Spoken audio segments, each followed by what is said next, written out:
everyone, my name is Katie and welcome back to my channel. Today I'm going to be doing my January wrap up with you and telling you all about the books that I read this month.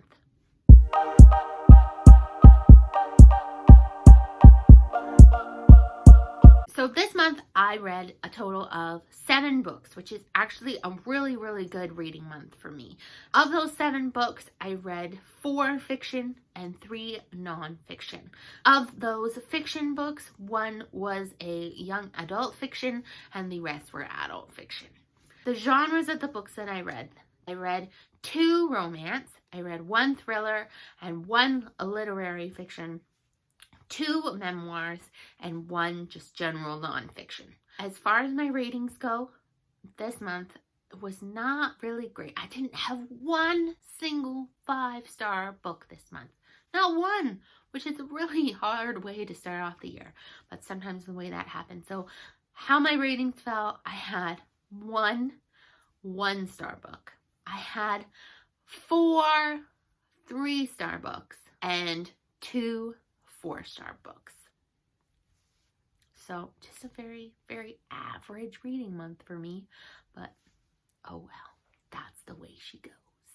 Or let's just jump right in to telling you about the books that I read this month. I'm going to apologize in advance because I'm not really that good at describing and retelling and summarizing what a book is about off the top of my head. It's something that I'm going to work on. I feel like it's very rough in this video. I just wanted you to give a heads up that I'm doing my best. Please forgive me. So the first book that I read this year was Let It Snow by John Green, Maureen Johnson, and Myracle. And this is the book that I gave 1 star. It was that bad. I didn't even really want to read it. I was reading it for my In Real Life book club. It was the first book that I was reading as part of this book club. So I read it and I was going to go to the meeting, and I did go to the meeting and we talked about it, and I hated it. I hated it. I had seen the movie before I even really knew it was a book, and the movie came out on Netflix. I watched it and the movie wasn't even that good, but the movie was actually better than the book. So there's a rough idea of what this book is about. It's about a group of friends who go to the same high school. It's 3 different stories, and the stories kind of get interwoven, and it takes place on Christmas Eve, like over Christmas. And so you get 3 separate stories about these characters. The characters are forgettable. Like, I don't even really remember what their names are anymore or what happened. I completely let go of this book. It just wasn't that good. I didn't connect to it. And I kind of just questioned the behaviors of the teenagers as well. Like, would you really go out and drive with your friends in the middle of a snowstorm just to get to a party? Like, I wasn't that kind of teenager. So I find that very unrealistic. And also, like, the train broke down for some of the characters. Like, would you really? Like, you would get off the train that broke down in the middle of nowhere? So I just had a really hard time with this book, and I don't even want to talk about it anymore. It was not good. The next book that I read was Turn of the Key by Ruth Ware. So this is a thriller. It's set in Scotland, and it takes place with someone who takes a nanny job in this, like, smart house. So this house is completely controlled by technology and apps and alarms, and so she takes this nanny job for this very rich family, and she's left alone to watch over the young daughters while the parents are out of town, and weird things starts to happen. She starts to hear noises in the attic, and she's just kind of not really sure what's happening. I enjoyed this read, but I don't really like unreliable narrators. That's what I'm learning. I'm still new to thrillers. I'm still getting an idea of what I want a thriller to be and what I like in them. I wasn't satisfied with how this book ended. I'm not going to spoil it for you. I won't tell you anything about it, but the ending just left me a bit unsatisfied. I did enjoy the writing. It was kind of slow, but then the pace started to quicken. But then it was like bam, last 50 pages and the book is over. I was just left feeling sad at the end because I felt like it's just a really tragic story. But the whole time you're reading the story, it's more mysterious, and then it just ends up being sad. And all in all, it was still a good book. I still gave it 4 stars. I still thought it was worthwhile reading, but I didn't love it as much as I wanted to love it. The next book that I read was Inside Out by Demi. So this is her memoir that came out in the fall, where she just talks about her rise to stardom, some of her personal struggles, her relationships, her kids, and goes over that, how she kind of had to take a break from Hollywood and learn more about herself. The reason I chose to read this book, I don't know a lot about Demi Moore, but I love Ashton Kutcher, so I was really more fascinated because I wanted to know about what she was going to say about her relationship with Ashton Kutcher. I had heard that she was blaming him for things, just the way the media was reviewing the book and publicizing it. When I read the book, I didn't actually feel like that was the case. I thought it was very interesting. I enjoyed learning more about her. I actually thought that there would be more about her and Ashton Kutcher than there actually was, so I was slightly disappointed about that. And she does actually hold Ashton in really high regard. So contrary to what the reviews and the media want to make of her believe about what she said in this book, I thought that she was very respectable about somebody, considering that they're your ex-husband. I didn't know much about her struggles with alcohol or her issues with weight, and now I'm interested in actually seeing some of her movies. I did watch Ghost, but it's that romantic thriller, like, it just wasn't for me.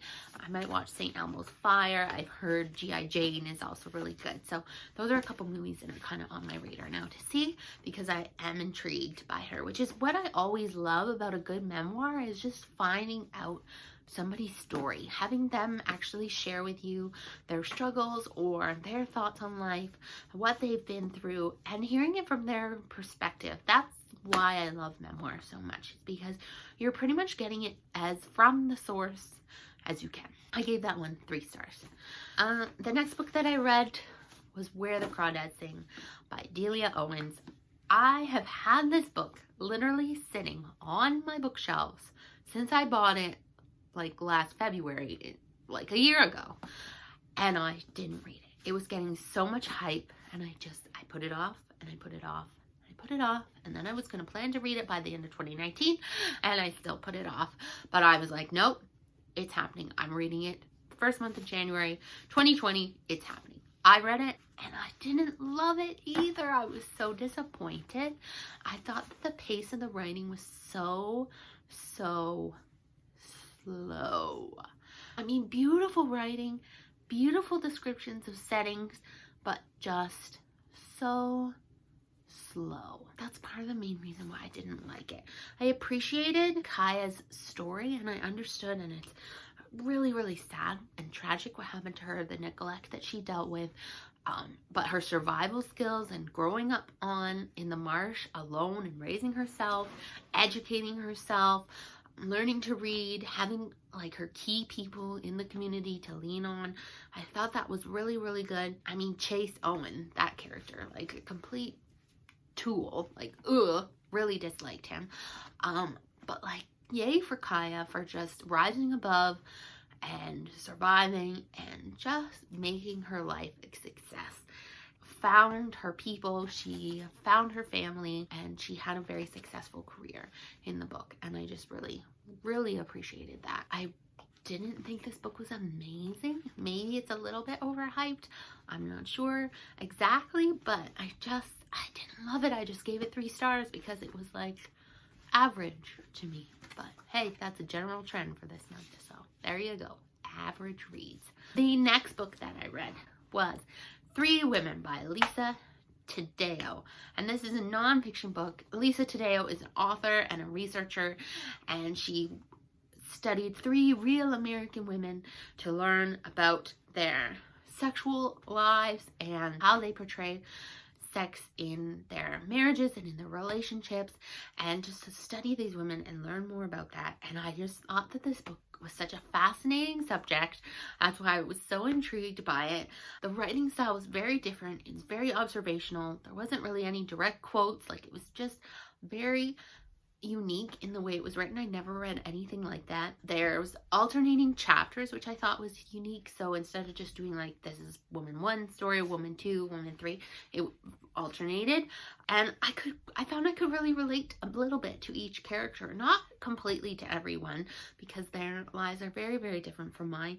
I just could relate to each of them, and I could empathize with them a little bit. And I do believe sex lives are important to be told. Like, I don't know, women are like shunned into not talking about it, and I'm not saying that I love to talk about it either, but I think that it is important for just these stories to be told. The one woman, Maggie, I thought that her chapters were very timely. So she is the young woman who, as a high school student, she had a relationship with a teacher. We kind of see that, and then we also see her sharing her story in a courtroom and talking about that, and she's not being really believed about what happened. And I just feel like that is so often the case right now.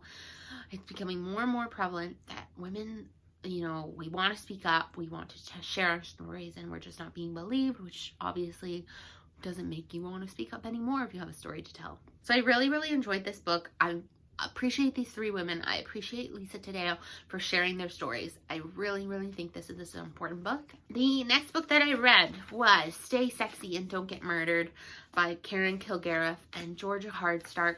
This book is another nonfiction. It's a memoir about these two women who started the My Favorite Murder podcast a few years ago. Now, I've never seen this podcast, and I feel like I read this book, and it's just a case of like BookTube/Bookstagram made me do it, because I started to be interested in true crime, and this book was recommended as because they run a true crime podcast, and I actually thought that they would talk more about true crime in their book than they did, but the book was more about their own lives, which I found interesting.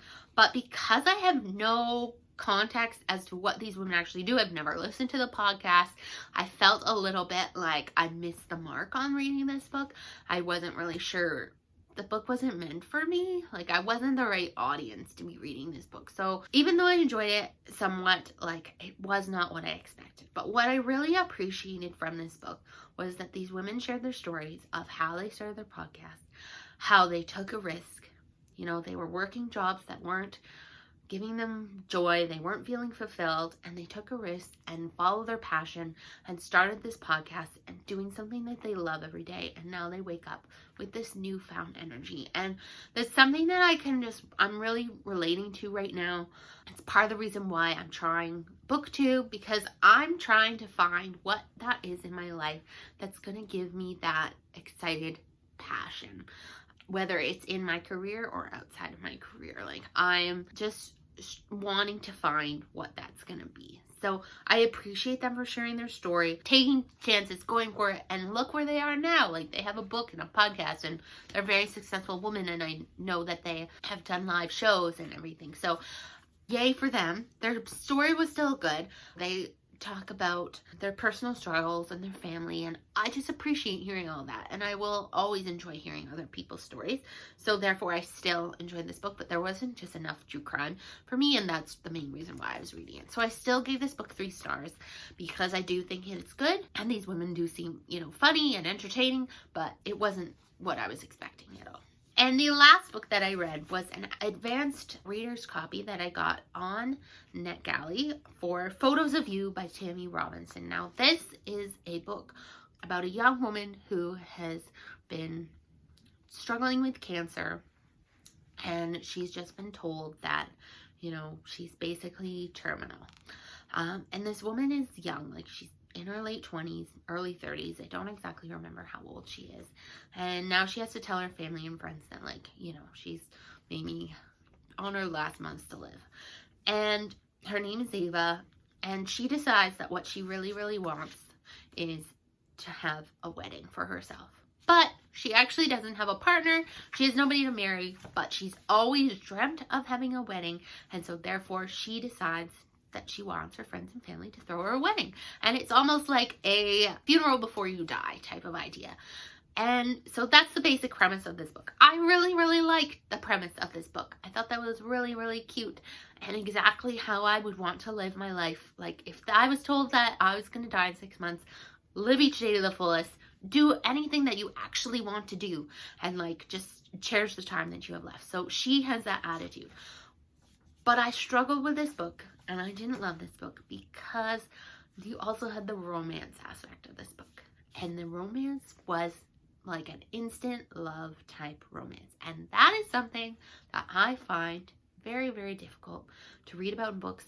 Call me a cynic. Maybe I just don't fully believe in love at first sight. But, like, how can you just fall in love so quickly? Like, I don't get it. I didn't appreciate that aspect of the book. I think that the book portrays cancer accurately, but it didn't do it in a way that hit me emotionally. And I'm someone who has been by someone's bedside as they've struggled with cancer. My mom passed away from cancer 4 years ago. So, like, I know what it's like at the end. And so reading it in this book, like, it didn't have any effect on me at all, which there was just no emotional connection to this book. And therefore, I just thought there would be. It didn't meet my expectations, and that's kind of just how I feel overall about all the books that I read this month. Like, I just wasn't satisfied. Like, there just was something missing in every single book. But I did really appreciate Ava's character in this book. Like, I thought she was really humble and graceful, and it's exactly the type of woman that I would want to be, and the type of attitude that I want to have on life, living each day to the fullest and being humble and strong and graceful. And so I really liked her, but I didn't like the romance, and it just wasn't heart-wrenching. I wanted this book to be heart-wrenching, and it wasn't. So I gave it 3 stars because, hey, it was just average. And sometimes I really liked this book and it almost hit a 4-star, and then sometimes I was like, ugh, no, and it was like 2 stars. So 3 stars, middle of the road. Those are the books that I read this month. I'm hoping that February will be just a bit better of a reading month for me.